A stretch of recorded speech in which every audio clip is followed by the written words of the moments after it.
The Long Ships. Part 1. The Long Voyage. Chapter 9. How King Harald Bluetooth celebrated Yule. Great men from all over the north came to Yellinge to celebrate Yule with King Harald, so that there was less than room enough for them at the tables and in the bedchambers. But Orm and his men did not complain of this overcrowding, for they had received a good price for their slaves, and had sold them all before the festival commenced. When Orm had divided up the proceeds of the sale, his men felt rich and free indeed, and they began to yearn for Lister, and to know whether Bersa's 2 ships had come home, or whether they themselves were the only survivors of Krok's expedition. They offered no objection to staying in Yellige, however, until the festival was over, for it was regarded as a great honour, and one that added lustre to a man's name for the rest of his days, to have celebrated Yule with the King of the Danes. The principal guest was King Harald's son, King Sven Forkbeard, who had arrived from Hedeby with a large following. Like all King Harald's sons, he was the child of one of his father's concubines, and there was little love lost between him and his father, so that in general they avoided each other as much as possible. Every Yule, though, King Sven made the journey to Yellinge, and everybody knew why. For it often happened at Yule, when the food was richer and the drink stronger than at any other time in the year, that old men suddenly died, either in bed or on the drinking bench. This had been the case with old King Gorm, who had lain unconscious for 2 days after a surfeit of Yuletide pork, and had then died. And King Sven wanted to be near the royal coffers when his father passed over. For many Yules now he had made the journey in vain, and each year his impatience increased. His followers were a rough crew, overbearing and quarrelsome, and it was difficult to keep the peace between them and the men of King Harald's household, all the more so now that King Harald had turned Christian, and many of his men had followed suit. For King Sven still clung to the old religion, and made spiteful mock of his father's conversion, saying that the Danes would have been spared all this folly if the old man had had the sense to know when he had lived long enough. He did not trumpet his opinions too openly when he was at Yellinge, however, for King Harald was easily roused to anger, and when this happened he was liable to do anything to anybody. They wasted no words on each other once they had made a formal salutation, nor from their seats of honour in the great hall did they toast each other more than the conventions of politeness absolutely required. There was a snowstorm on Christmas Eve, but it passed, and the weather grew calm and cold. And on Christmas morning, while the priests were singing Mass, and the courtyard of the palace lay shrouded in good steam from the preparations afoot in the kitchens, a great long ship rowed up from the south and made fast to the pier, its sail tattered and its oars glazed with ice. King Harald was at Mass, but they sent a messenger to inform him. Wondering who these new guests could be, he went up the stairs to look at the ship. It was steeply built, with a red dragon's head poised arrogantly upon a curved neck at the prow, its jaws caked with ice from the cruel seas it had passed through. They saw men climb ashore wearing garments barked with ice, among them a tall chieftain in a blue cloak, and another of equal stature, clothed in red. King Harald scanned them as closely as he could from where he stood, and said, "It looks like a Jomsviking, or perhaps a Swedish ship, and it is boldly manned, for its crew approached the King of the Danes with no shield of peace upon their masthead. I know but of 3 men who would dare to come thus, Skoglar Toste, Wagenaikeson, and Styrbjorn. Moreover, they have brought their ship alongside without removing their dragon head, though they know well that the trolls of the mainland do not love dragon heads, and I know but of 2 men who do not care what the trolls think, and they are Wagen and Styrbjorn. But I see from the ship's condition that its captain disdained to seek shelter from last night's storm, and there is but 1 man who could have refused to bow to such a tempest. It is my guess, therefore, that this must be my son-in-law, Styrbjorn, whom I have not seen these 4 years. One of them wears a blue cloak, moreover, and Styrbjorn has sworn to wear blue until he has won back his inheritance from King Eric. Who this other with him may be, the man who is as tall as he, I cannot surely say, but Strut Harald's sons are taller than most men, all 3 of them, and they are old friends to Styrbjorn. It cannot be Jarl Sigvalde, the eldest of them, for he takes little pleasure in Yule celebrations now, because of the ignominy with which he stained his name when he rowed his ships away from the battle at Jorundfjord, and his brother Hemming is in England. But the 3rd of Strut Harald's sons is Thorkel the Tall, and it may be that this is he. Thus King Harald surmised in his wisdom. And when the strangers reached the palace, and it became evident that he was right, his spirits rose higher than they had been at any time since King Sven arrived. He bade Styrbjorn and Thorkel welcome, ordered the bathhouse to be heated for them at once, and offered mulled ale to them and all their men. Even the greatest of warriors, he said, need something to warm themselves after such a voyage as you have endured, and there is truth in the old saying, mulled ale for the frozen man, and mulled ale for the weary, for mulled ale is the body's friend, and makes the sick heart merry. Several of Styrbjorn's men were so exhausted by their voyage that they were hardly able to stand. But when tankards of mulled ale were offered them, their hands proved to be steady enough, for not a drop was spilled. As soon as you have bathed and rested, said King Harald, the Yule feast shall begin, and I shall go to it with a better appetite than if I had only my son's face to look at across the table. Is Forkbeard here? Said Styrbjorn, glancing around him. Forkbeard, I should be glad to have a word with him. He still cherishes the hope that some day he will see me die the ale death, said King Harald. That is why he has come. But if I should ever die at a Yule feast, I think it will be because I am sick of looking at his misshapen face. You will have your chance to speak with him in good time. But tell me one thing. Is there blood between him and you? No blood as yet, replied Styrbjorn. But as to the future I cannot say. He has promised me men and ships to help me against my kinsman in Uppsala, but none have yet arrived. There must be no fighting in my house during the holy festival, said King Harald. You must understand that at once, though I know that you will find it tedious to keep the peace, for I am now a follower of Christ, who has been a good ally to me, and Christ will tolerate no strife on Christmas Day, which is his birthday, nor on the holy days that follow. Styrbjorn replied, I am a man without a country, and as such cannot afford the luxury of being peaceful, for I would rather be the crow than his carrion. But while I am your guest, I think I shall be able to keep the peace as well as any man, whichsoever gods are presiding over the feast. For you have been a good father-in-law to me, and I have never had cause to quarrel with you.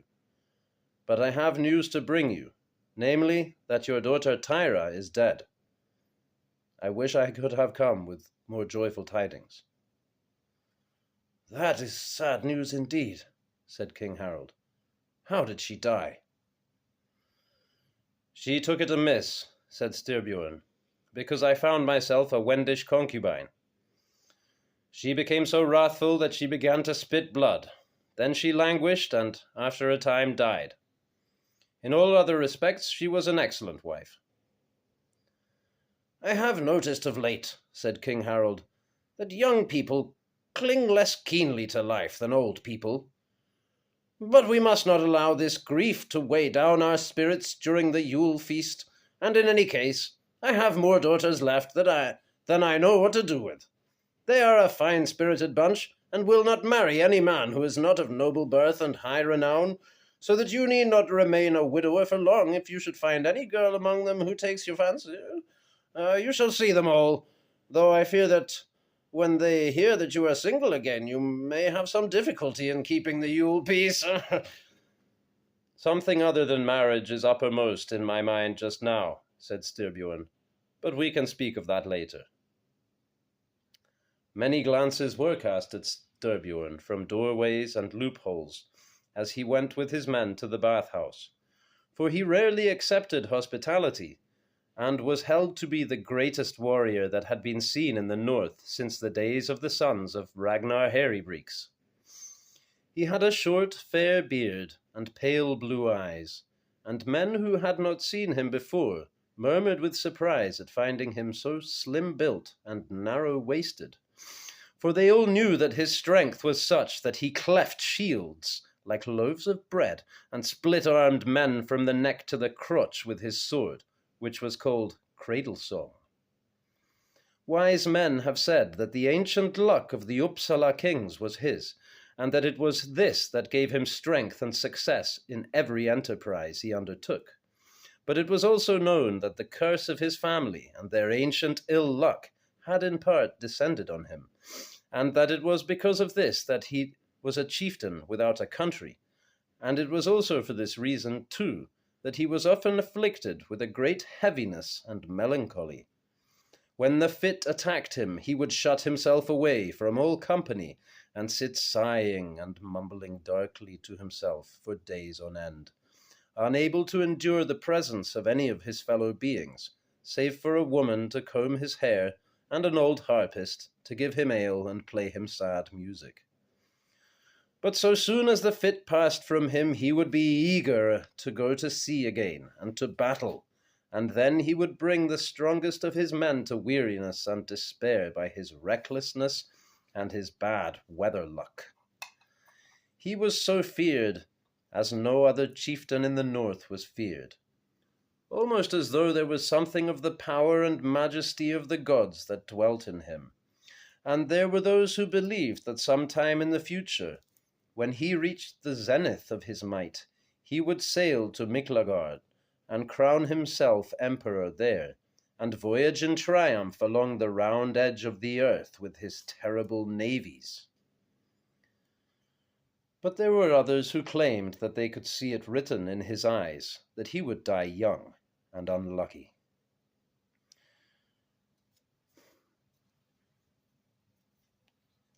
At length, everything was ready in King Harald's great dining hall for the Yule feast, and all the men were assembled there in their numbers, seated on benches. No women were allowed to be present at so tremendous a drinking bout, for it was difficult enough, King Harald thought, to keep the peace when men were by themselves, and it would be many times harder if they had women to brag to in their cups. When everyone was in his place, the groom of the bedchamber announced in a gigantic voice that the peace of Christ and of King Harald reigned in the hall, and that no edged implements might be used except for the purpose of cutting up food. Any cut, thrust, or open wound caused by weapon, ale tankard, meat bone, wooden platter, ladle, or clenched fist would be reckoned as plain murder, and would be regarded as sacrilege against Christ and as an unpardonable crime. And the miscreant would have a stone tied round his neck and be drowned in deep water.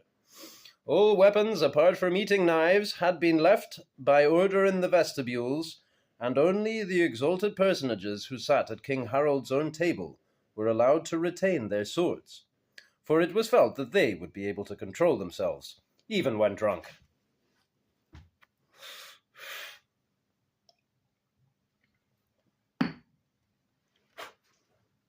The hall was built to hold a good 600 men without crowding, and in the middle stood King Harald's own table, with the 30 most eminent of the company seated at it. The tables for the other guests stretched down the length of the hall from one end to the other. Styrbjorn sat on King Harald's right hand, and Bishop Poppo on his left. Opposite them, King Sven had Thorkel the Tall on his right, and a red-faced, bold old jarl from the small islands called Sibbe on his left. The others sat according to their rank, King Harald himself having settled each man's place personally. Orm, though he could not be reckoned as one of the great chieftains, had yet been allotted a better place than he could have expected, and Toka likewise, for King Harald was grateful to them for their gift of the great bell, and was an admirer of Toka's poetry. So Orm sat 3 places from the bishop, and Toka 4, for Orm had told King Harald that he would like, if possible, to sit next to Toka, in case the latter became troublesome through drink. Facing them across the table were men of King Sven's company. The bishop read grace, King Harald having commanded him to be brief about it, and then they drank 3 toasts, to the honour of Christ, to the luck of King Harald, and to the return of the sun.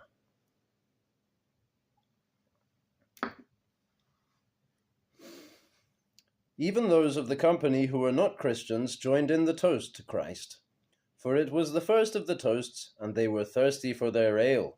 Some of them, however, made the sign of the hammer over their tankards, and murmured the name of Thor before they drank. When the toast to King Harald's luck was drunk, King Sven got ale in his windpipe and had a coughing fit, causing Styrbjorn to ask whether the brew was too strong for his taste. Then the Yule pork was brought in, and warriors and chieftains alike fell silent when they saw it appear, and took a deep breath, and sighed with joyous anticipation. Many loosened their belts to save doing so later, for though there were those who whispered that King Harald was in his old age less open-handed with gold and silver than he had been of yore. This accusation had never been levelled at him in the matter of meat and drink, and certainly never by anyone who had celebrated Yule in his palace. 48 acorn hogs, well fattened, were slaughtered for his pleasure every Yule, and it was his custom to say that if this did not see them through the whole feast tide, it would at any rate be sufficient to provide a tasty entree for every guest, and that they could then fill up on beef and mutton. The kitchen servants entered in a long line, 2 by 2, each bearing a great smoking pot, except for some who carried troughs of blood sausage. They were accompanied by boys armed with long forked spits, which, once the pots had been set beside the tables, they plunged into the stew, fishing out large hunks of meat, which they gave to the guests in order of precedence, so that each had his fair share. In addition to which, every man received a good ell's length of blood sausage, or more if he wanted it. There were bread cakes and fried turnips set out on clay plates, and at the foot of each table there stood a butt of ale, so that no man's horn or tankard need ever be empty. As the pork approached Orm and Toka, they sat quite still, with their faces turned toward the pot, watching the boy closely as he fished for the meat. They sighed blissfully as he lifted out fine pieces of shoulder pork to put on their plates, reminding each other how long it was since they had last eaten such a dinner, and marveling that they had managed to survive so many years in a country where no pork was allowed to be eaten. But when the blood sausage arrived, tears came into their eyes,